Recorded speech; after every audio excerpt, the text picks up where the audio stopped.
According to the report, nearly a third of the poorest children in the northern region have never been to school, as compared with just 5% of the wealthiest, with only an estimated 6% of the richest people in the country being women.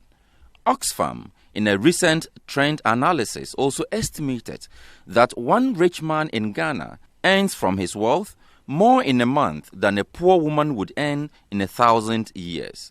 This situation, the civil society groups believe, is making the fight against poverty hard to win. Their report maintains that nearly 300,000 more people would have been lifted out of poverty if efforts were made at closing the increasingly widening gap between the various segments of the population. Launching the report, President Akufo-Addo's special advisor on the SDGs, Dr. Eugene Osu, pledged government's full commitment to bridging the gap between the rich and the poor, as well as between men, women, and children.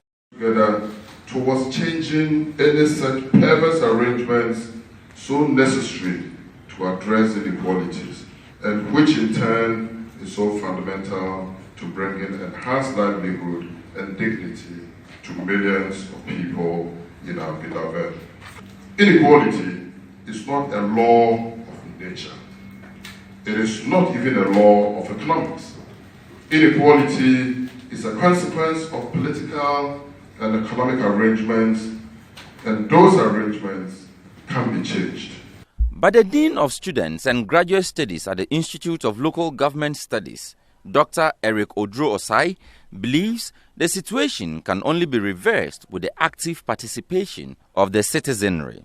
Normally elect their leaders. After electing the leader, they leave the leaders to manage without following them. Citizens have slept on their right for a very long time because they have not demanded the required political accountability from the political leadership. No point accusing fingers at only politicians, people in authority. Citizens must wake up and hold political leadership accountable. To hold them accountable. In the 5-point action plan to close the gap between the rich and the rest, the civil society groups are calling for a prioritization of women economic empowerment in policy design and implementation, a transformation of the agricultural sector, a strengthening of the public school system, and an improvement in the public financial management system. The success story of various administrations in the fight against poverty cannot be celebrated just yet.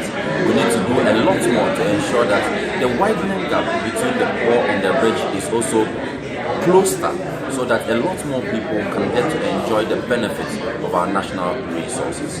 For City News, I am Sixtus.